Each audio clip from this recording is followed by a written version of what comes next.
우리 성경 말씀 찾아 읽고 말씀 나누겠습니다. 누가복음 16장 오늘은 10절부터 13절까지 먼저 읽고 공부를 하겠습니다.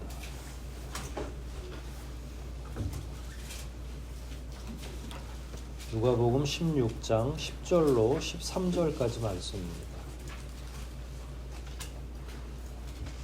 길지 않으니까 저희 한 목소리로 같이 10절로 13절까지를 같이 합독하도록 하겠습니다. 10절부터 같이 읽기를 시작합니다. 작은 일에 성실한 사람은 큰 일에도 성실하고, 작은 일에 정직하지 못한 사람은 큰 일에도 정직하지 못하다. 너희가 세상 재물을 취급하는데 성실하지 못하면 누가 하늘의 참된 재물을 너희에게 맡기겠느냐? 또 너희가 남의 것에 성실하지 못하면 누가 너희 것을 너희에게 주겠느냐? 한 종이 두 주인을 섬길 수 없다. 그렇게 되면 한 편을 미워하고 다른 편을 사랑하든지, 아니면 한 편에게는 충성하고 다른 편은 무시하게 될 것이다. 너희는 하나님과 재물을 함께 섬길 수 없다. 아멘. 우리가 지난주에 조금 부도덕한 것 같진 않고 제대로 일 못하는 재산 관리인 이렇게 해서 쭉 말씀을 나눴죠. 근데 보시다시피 주제가 조금씩 이렇게 흘러가고 있어요. 지난주에는 불의한 재물로 친구를 사귀라. 근데 그 불의한 재물이라고 하는 건 불의하게 방법을 동원해서 나쁘게 돈을 모은 그런 의미가 아니라 이 세상에 존재하는 하나님이 만드신 것 이외에는 만물 자체가 기본적으로 악하다라고 하는 전제를 사실 보이지 않게 말씀하고 계시는 거고, 특히 이 물질이라고 하는 것, 돈이라고 하는 건 그런 면에서 상당히 주의해야 된다. 그 만몬이기 때문에 그 물질을 주의해야 하지만, 그렇다고 수도원적인 자세로, 수도사적인 자세로 막 물질도 하나도 쓰지도 않고 막 보이는데도 못 본 척하고 그걸 터부시하고 이래서는 안 된다는 거예요. 그게 이제 오늘 말씀까지도 계속 내려오는 거거든요. 그러니까 참 그 긴장 관계 속에서 그리스도인으로 물질 혹은 하나님의 일 이런 것들을 균형감 있게 하면서 살아가는 게 보통 어려운 일이 아닌데, 그럼에도 불구하고 그 균형을 유지를 잘 해야 된다라는 거예요. 그리고 나서 10절에 작은 일에 성실한 사람 큰 일에 성실하게 되고, 반대로 작은 일에 정직하지 못한 사람은 큰 일에도 정직하지 못한다. 이거 맞죠? 이걸 막 1시간 설교할 필요는 없잖아요. 이 본문을 모르는 건 아니니까. 근데 작은 걸로 봐서 그 사람의 크게 할 일이나 그 사람의 장래를 가늠해서 살펴볼 수 있다라는 의미죠. 근데 이게 지금 주님이 제자들뿐만 아니라 14절에 바리새인들이 나오거든요. 그러니까 주변에 있는 많은 사람들이 있는데, 저는 이걸 반대 개념으로 생각을 할 수 있죠. 큰 일에 부도덕, 그러니까 사람들이 봤을 때 굉장히 큰 일이고 중요한 일인데 부도덕해. 그러면 그 사람을 돋보기 들고 이렇게 작은 걸 이렇게 찾아보면 역시 작은 것도 부도덕하죠. 그 바리새인이 이제 그런 사람들이잖아요. 그러니까 사람들은 알면서도 모르는 척하죠. 바리새인들이나 서기관이나 그 당시 종교 지도자들의 권세가 높고 찌르는 듯이 하늘을 찌르는 듯 하니까, 아유, 저 사람들은 참 돈을 밝히는구나. 그러면서도 아는 척했다가는 괜히 일에 연루되고 하니까 모르는 척하지만, 그리고 자기들은 늘 우리는 큰 일을 해, 우리는 큰 일을 하는 사람들이야, 이런 생각을 하고 있지만 실제로 들여다보면 아주 부도덕하기가 그지없는 거죠. 그러니까 지금 이 10절은 작은 것에서 큰 걸로 확장해 나가지만, 반대로 큰 일을 한다 하는 그 사람들이 그릇된 일을 한다면 집 안에서도 제대로 하지 않는 그런 사람들임을 의미할 수 있다는 이야기예요. 그러니까 이게 이런 굉장히 뭐라 그럴까요? 너무 명확한 이 진리에 대해서 사람들이 자꾸 무심결에 이렇게 지나가는 거죠. 주님은 근데 항상 그 사람이 뭐 위대한 사람이든 위대한 일을 하는 사람이든 그런 거에 너무 그게 크게 개념하지 않으시고 그냥 한 영혼인 거죠. 하나님 앞에는 대통령 일을 해도 그냥 한 영혼이고요. 우리 같이 연약하고 가난한 사람도 천하보다 귀한 한 영혼인 거고. 그러니까 하나님 보시기에는 다 비등한데 이제 사람들은 다 일을 처리하는 그 일의 크기에 따라서 영혼의 사이즈가 달라진다고 자꾸 착각을 하는 거죠. 큰 일을 하니까 저 사람 영혼은 더 대단할 것 같아 라고 하는 착각이 있는데 우리 효의 영혼이나 권사님이나 목사님이나 영혼이 다 동일한 거잖아요. 근수를 달하고 똑같은 거죠. 우리 하나님은 그런 면에서 평가하고 판단하는 거죠. 근데 세상은 그렇지 않으니까 이렇게 할 수 없이 이런 비유를 들 수밖에 없는 거죠. 근데 여기에 덕목 두 개가 나오죠. 하나는 성실, 하나는 정직. 이건 굉장히 중요한 신앙인들의 덕목이라고 할 수 있는데 이런 부분들이 잘 지켜지지 않는 거예요. 작은 일에 성실하다. 작은 일은 일단 규모가 작으면 조그마면 중요하게 보여요? 중요하지 않은 것처럼 보여요? 네. 여러분 설거지하는 거 중요하지 않아요? 아니요. 지금 얘기를 들으니까 중요하다고 그러지. 대통령 업무하고 설거지하는 거하고 어느 게 더 중요해요? 왜 대통령 업무가 훨씬 중요하다고 생각하는 거죠. 그게 이제 사람들이 진리로 놓고 보면 그래 작은 일에 충성하는 자가 큰 일에도 충성하지 이렇게 생각하지만 실제로 우리 내면에는 일의 규모가 다 다르고 그 규모도에 따라서 그게 중요한지 안 중요한지를 판단하려고 하는 이 잘못되어 있는 마음이 포함되어 있는 거죠. 이건 때로는 겸손을 가장하기도 해요. 제가 하는 일이 별로 없고 변변하지 않아서 보통 이러는데 그거는 우리가 겸손하기 때문에 그런 표현을 할 수는 있지만 세상에 작은 일이라고 중요하지 않은 일이 없다. 그리고 때로는 하나님이 평가하실 때 큰 일을 한 다음에 평가하지 않으세요. 큰 일을 맡길 때에는 먼저 그 사람이 작은 일에 성실한 거, 요 단계에서 이미 끝나는 거예요. 하나님의 평가는. 그러니까 비로소 그 사람이 이렇게 큰 일을 하거나 그 큰 일을 하기에 적당한 직분이 됐을 때에 그 사람을 평가하시는 게 아니라 실제로는 그냥 우리가 설거지하고 있을 때 하나님은 이미 평가하고 계시다는 거예요. 그러니까 대부분 우리는 이미 평가받고 있는 거죠. 우리 오전에도 설교했지만 우리가 없을 때 하나님 앞에 헌신하는 게 쉽겠어요? 많이 있을 때 헌신하는 게 쉽겠어요? 네, 있을 때 하는 게 쉽다고요. 근데 하나님은 언제 우리를 평가하고 계시냐면 지지리도 없을 때 자꾸 판단하고 평가하시는 거예요. 왜냐하면 그게 우리가 가지고 있는 마음의 그릇이기 때문에. 그러면 없을 때 잘 못하는 사람은 나중에 많아지면 잘할까요? 못할까요? 이 논리대로라면 절대로 잘 안 되는 거죠. 그래서 가난하고 연약하고 없을 때 충성을 배워야 그 사람이 한참 뒤에도 큰 일을 하거나 부요할 때에도 큰 일을 할 수가 있고 칭찬받을 수가 있는 거죠. 이치로만 따져본다면.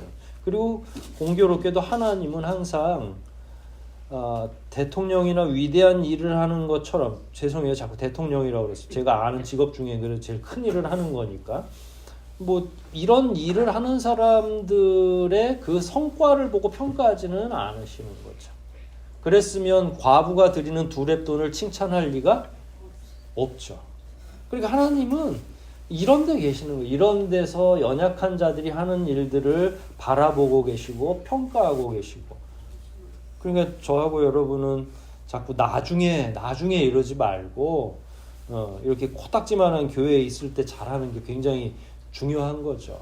하나님께서는 그런 기준을 갖고 계시는데 이 본문 말씀은 아무튼 앞에 부분하고 조금 다른 문제인데 이게 10절과 11절에서 좀 더 확장되고 있어요. 11절에는 세상 재물을 취급하는데 성실하지 못하다 하면 이게 이제 여기서 성실하다고 하는 건 성심성의껏, 이게 이제 아까 맨 앞에 1절에 보면 재산관리인이 있는데 낭비한다는 소문이 있다. 이 낭비한다는 게 성실하지 못한 거예요. 사람들한테 돈을 빌려줬으면 고리대금은 아니더라도 차분하게 그걸 자기가 위임받은 거니까 적절한 시간에 받아들이고 해야 주인의 재산이 잘 오고 가는 거죠. 근데 자꾸 핑계를 대는 거야. 아유, 뭐 주인 돈도 많고 뭐 이런데 굳이.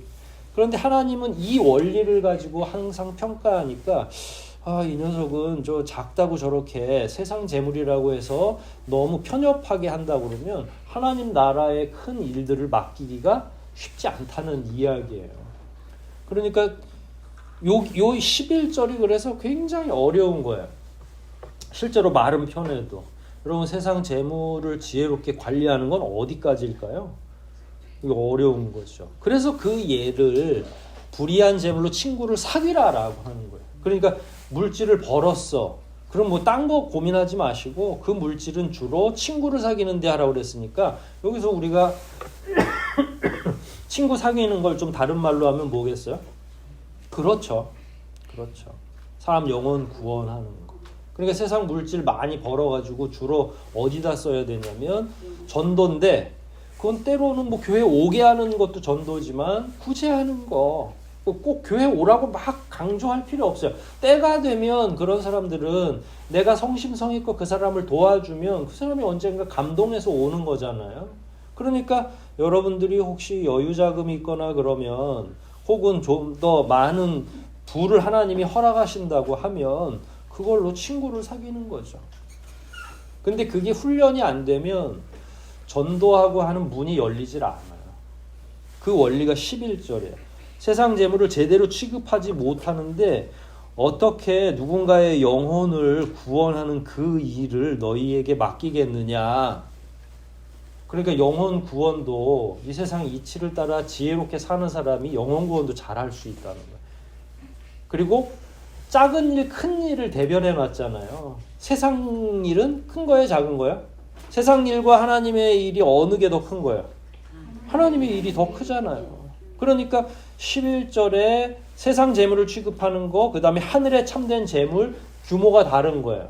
이 땅에서 경제적인 문제나 이런 걸로 누군가의 영혼을 구원하는 그런 일들을 지혜롭게 잘 한다면 하나님이 우리를 통해 누군가의 영혼을 구원하는 큰 일들도 맡기는 거죠. 왜냐하면 왜 그 일이 크냐면 가치를 따질 때 천하보다 귀한 영혼이라고 그랬잖아요. 이 한 영혼의 가치가 하나님이 보실 때. 그러니까 세상에서 제일 무거운 게 사람의 영혼인 거예요. 그 일을 지혜가 없는 자들한테 맡길래야 맡길 수가 없는 거예요. 왜 이렇게 바빠, 아가씨? 응? 혼자서 신나서 아까 점심 때 푹 자고 막 그러더니. 자, 12절. 뭘 또 착해요, 착하긴. 뜬금없이. 12절 봅시다. 같은 원리로 또 너희가 남의 것에 성실하지 못하다면 너희에게 누가 주겠냐. 이게 남의 거는 남의 재산, 이런 의미도 있지만 이게 세상 거를 의미하는 거예요. 이거는 절대로 세상 거 아무리 여러분들이 세상 일 아무리 열심히 해도 하늘나라 가지고 갈 수가 없죠. 근데 내 일이 내가 가지고 갈 수 있는 공로가 있단 말이에요. 그건 돈을 많이 버는 게 공로가 아니라 그 많이 번 돈으로 뭘 하는 게 내 공로가 되는 거예요. 영혼 구원하는 거, 그거는 천국 가서 상급으로 받을 수 있잖아요. 그게 내게 되는 거예요. 사실은 알고 보면 오묘하죠.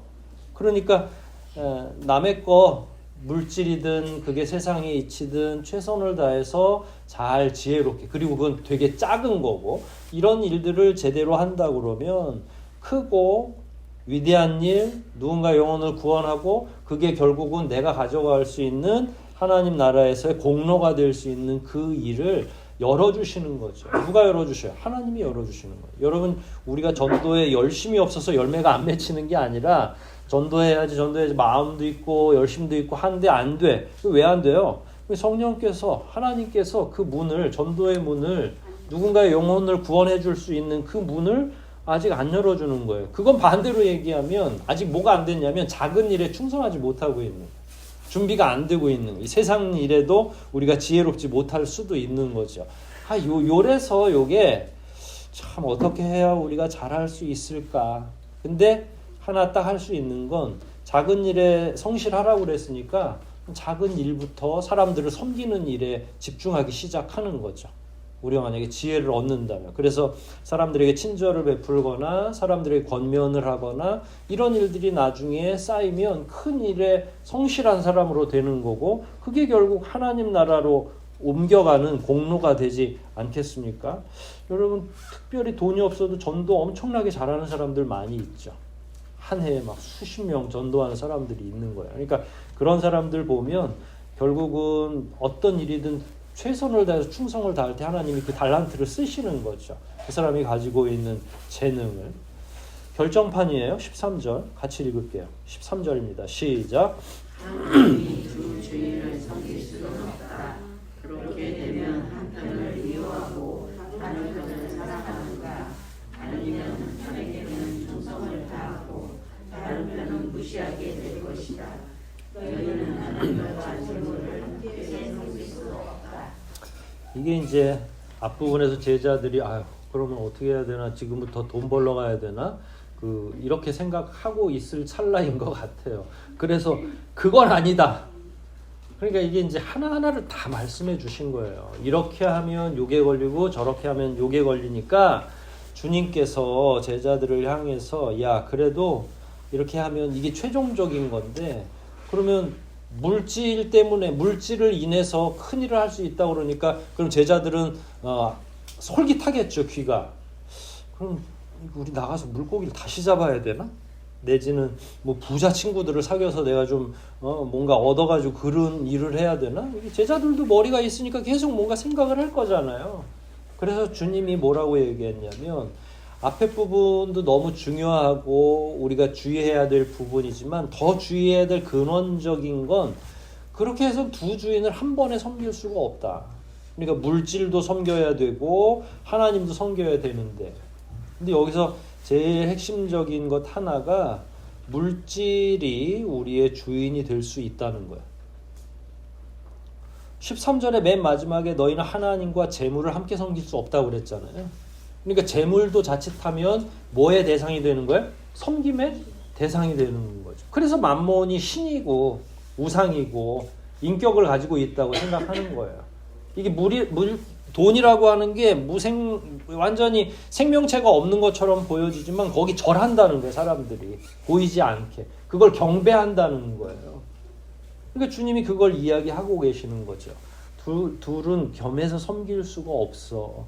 그러면 앞부분에서 얘기했던 건 다 어디에 전제가 되냐면 하나님만을 섬기는 한에서 재물을 활용하든 뭐하든 대전제가 하나님에 대한 헌신과 충성이 대전제고 그게 흔들릴 정도로 내가 돈을 벌어야 되나 지금이라도 나가서 일을 해야 되나 이런 고민을 하지 말라는 거예요. 대전제가 있고 그 다음에 주어지거나 하나님의 은혜가 있어서 내가 돈 버는 달란트가 생길 수도 있고 또 본의 아니게 뭐 나도 모르던 유산을 상속받을 수도 있고 그때는 어떤 원리로 일해야 되냐면 이 물질을 가지고 영혼을 그러니까 어떻게 해서든지 내 손에 들어왔을 때는 그걸로 딴짓하지 말고 영혼 구원하는 일에 최선을 다해서 사용하는 거고 누군가를 구제하든지 거룩한 일을 도모하든지 좋은 건물을 사서 사람들이 공유할 수 있도록 해주든지 뭐 우리가 선하게 할 수 있는 일은 돈이 있으면 어마어마하게 많다는 거예요. 근데 그렇게 얘기하면 사람들이 또 돈 벌러 가려고 하니까 그게 아니라 얘들아 돈을 벌러 가라는 그 의미가 아니라 하나님이 대전제가 되고 나머지는 그 부분에서 해야 되는 일이고 그래서 이 말씀을 다시 한번 마무리하면서 하는 거죠. 근데 이 13절도 우리가 교회에서 읽을 때는 이게 다 이해가 됩니다. 그리고 물어보면 다 하나님 섬기겠다고 하죠. 그리고 나가면 누굴 섬기고 있어요? 뭘 계속 묵상해요? 돈을 묵상하는 거예요. 돈을 어떻게 해야 되지? 나는 이렇게 살아야 되는데 돈이 너무 많이 들 것 같은데 이게 어떻게 해야 되지? 아니면 뭐 오늘 이제 졸다가 들은 거죠, 설교를. 목사님 설교 듣다 보니까 물질 가지고서 영혼을 구원하라고 그랬는데 이거 어떻게 돈을 벌지? 이 뒤를 안 들은 거지 또. 그러면 이제 아이고, 그러면 우리가 나가서 온통 묵상을, 하나님에 대한 묵상을 하는 게 아니라 만몬에 대한 묵상을 하게 되는데, 이게 웃음을 우리가 웃지만 실제로는 이걸 초월하고 이걸 정말로 이해하고 삶 속에서 명확하게 인식하고 사는 사람이 많지가 않아요. 끊임없이 여러분들 제일 힘들게 하는 고민이 뭐예요? 여러분 스트레스 받는 게 돈이지 뭐야. 딸내미 시집 보내야 되는데 돈이 없어. 우리 권사님 얼마나 마음이 불편했겠어. 다 그런 거지. 그걸 꼭 뭐 들어가 봐야 어느 집이나 다 마찬가지죠. 그러다 보면 하나님의 능력이 축소되고, 그 다음에 돈이 더 커지게 되고, 돈의 능력이 훨씬 커지고, 그러다 보면 하나님을 묵상해야 되는데 자꾸 돈을 묵상하게 되고, 이 문제를 해결해야 되니까 막 내 온 이 생활과 마음이 거기에 집중돼 있어서 실제로 경건의 삶이 유지가 되지 않고, 그러니까 참 주님은 지혜롭게 살라고 했는데 이거를 그러면 생각하라는 거예요, 말라는 거예요. 그냥 여러분 결론적으로 말씀드리면 여러분들에게 주어진 삶을 성실하게 사세요. 돈을 추구하라는 말이 아니라. 그러다 하나님의 은혜가 있고 성령의 도우심이 있어서 혹시라도 여러분이 부자가 된다 그러면 뭘 기억하면 돼요? 뭘 기억하면 돼? 근데 그게 부자가 된 다음에 기억이 안 나. 그래서 작은 일에 먼저 충성의 버릇하는 사람이 나중에 큰 부를 누린다 할지라도 그 결심이 굳어서, 그 결심이 굳센 결심이기 때문에 큰 일에도 헌신하고 봉사하고 진짜 영적인 일에 모든 걸 쏟아낼 수 있는 거죠. 그러니까 이런 종합적인 게 지금 구절마다 계속 왔다 갔다 하고 있기 때문에 이게 진짜 한 내용인지 아니면 변형된 다양한 작은 내용들이 하나로 옴니버스처럼 묶여있는지를 사람들이 해석을 못하는데, 그래서 결론은 하나님이냐 물질이냐를 질문을 하는 거죠. 두 개는 같이 섬길 수 없으니까. 그래서 다시 원래대로 돌아오는 거예요. 기억하십시오. 세상 물질은 친구를 사귀는 일에만, 그리고 천국 가져갈 수 있는 공로를 쌓는 일에만 사용하시면 될 일이고, 그걸 추구하면 하나님이 무시되는 거니까. 이게 13절에 다른 한편은 충성하게 되면, 한편에 충성을 하면 한편은 무시하게 된대잖아요. 그러면 하나님이 느끼는 감정인 거예요. 여러분들이 자꾸 다른 걸 묵상하면 하나님이 무시당한다고 느끼는 거란 말이야. 하나님이 그렇게 느끼시면 이건 우리가 아무리 아니라고 손살에 쳐도 이미 그분이 느끼셨는데 뭐 아니라고 한들 그리고 그분만큼 정확하신 분이 어디 있겠어요. 우리가 배포가 작으면 나중에 크게 된 다음에도 절대로 정직한 11조 못합니다. 근데 용돈 받았을 때부터 10,000원 받으면 1,000원씩 하는 거고, 사실 그 친구에겐 그 1,000원도 굉장히 큰 거거든요. 그런 훈련들이 됐을 때 나중에 더 큰 은혜와 복을 받았을 때 기꺼이 더 많은 걸 하는 거죠. 그래서 저는 다행히 여러분들과 제가 이렇게 부자가 아니니까 그냥 마음껏 11조 하세요. 지금 없을 때 잘 하시면 또 그걸 통해서 하나님이 은혜를 베푸시기도 하고, 거기에 자기가 하나님과 내 관계에 대한 문제들이 나오기 때문에 하나님 앞에 정직하고 충성된 자들이 되는 거잖아요. 그러니까 그런 면에서는 물질에 대한 우리의 관념들이 좀 더 정직하게 성실하게 변할 필요가 있는 거고, 주님은 주변에 지금 돈을 좋아하는 바리새파 사람들도 있고 뭐 다 사람들이 돈을 싫어할 리는 없으니까 일부러 이 돈 얘기를, 물질 얘기를 꺼내신 거잖아요. 그러니까 이런 면에서 주님이 오늘날도 일부러 이런 얘기가 쉽지 않은 얘기거든요. 그래서 꺼내신 거예요. 그래, 그러면 다 꺼내놓고 한번 얘기해보자. 너희들이 물질 마치 초월할 수 있는 것처럼 얘기하지만 물질 없이 또 어떻게 살겠느냐. 하지만 거기에 집중하는 순간 우리 하나님은 무시당하는 느낌을 받으셔. 그러니까 굉장히 조심해야 되고 민감한 문제인 거예요. 여러분 물질은 죽을 때까지 초월이 안 돼요. 예. 죽어도 관을 사야지 묻히든지 뭐 태워지든지 하는데 다 돈이야. 그러니까 그걸 초월한 척 하지를 말고 정직하게 내어놓고 하나님 제가 연약합니다. 이 물질에 대한 바른 관념을 갖게 하십시오. 하나님이 무시당하지 않도록 제 마음을 정직하게 만들어 주십시오라고 얘기할 필요가 있는 거죠. 오죽했으면 제자들과 사람들 앞에서 이런 흔하디 흔한 물질 얘기를 주님이 귀한 시간 내서 하셨겠습니까? 인간이 그만큼 이 부분이 연약하기 때문에 이야기하신 거죠. 작은 일에 흔들리지 말고 큰 일을 위해서 누군가의 영혼을 구원하는 그 일에 대해서 더 묵상하고 명료하게 살아가는 저와 여러분 되시기를 주의 이름으로 축복합니다. 우리 말씀 생각하면서 한번 기도하겠습니다. 진리 자체는 쉽죠. 작은 일에 성실한 사람이 나중에 큰 일도 성실하게 될 것이다. 두 주인을 섬길 수 없는데 한 편을 잘 섬기면 다른 편은 무시당하게 되는데 하나님과 재물을 동시에 섬길 수 없다고 마지막에 말씀하신 이 말씀의 내용들을 다시 한번 곱씹으면서 하나님만 바라보며 살게 해달라고, 마지막까지 하나님만 집중하고 묵상하게 해달라고, 다른 거 이야기하지 말고 그 내용만 한번 이 시간 조용히 기도하도록 하겠습니다. 기도하십시다.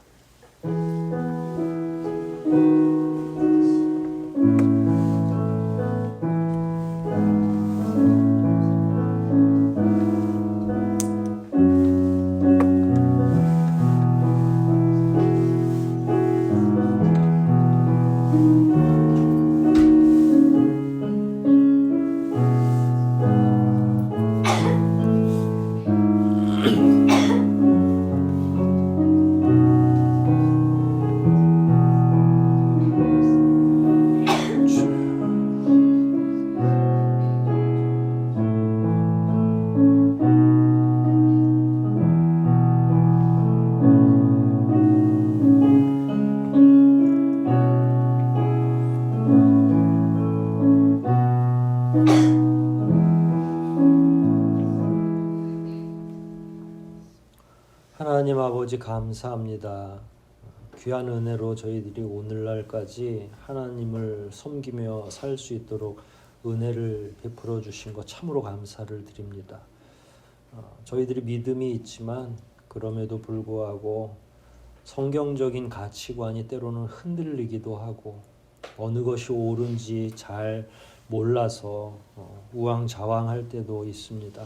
오늘 말씀을 살펴보니 진리는 쉽지만 그 진리를 제대로 이해하고 실행하며 사는 게 얼마나 어려운 일인지도 깨닫습니다. 단순한 말씀 더 단순하게 잘 적용할 수 있도록 도와주시옵소서.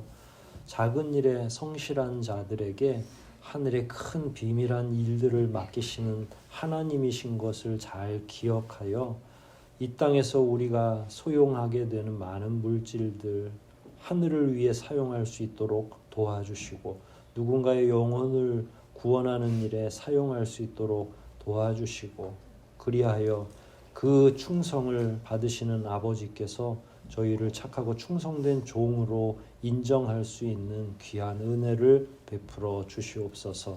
돌아가는 발걸음들 인도해 주시고 고르지 않은 일기 속에서도 이번 한 주간도 강건하게 잘 이겨낼 수 있도록 용기도 강건함도 또 육신적인 건강함도 허락하여 주시고 우리 교우들이 가지고 있는 많은 어려운 문제들 우리의 영을 흔드는 괴로운 일들 하나님께서 오늘과 같은 지혜로 잘 헤쳐나갈 수 있는 지식과 지혜도 마음껏 허락하여 주시옵소서. 모든 것 주님께 의탁하오며 예수님의 이름으로 기도하옵나이다. 아멘.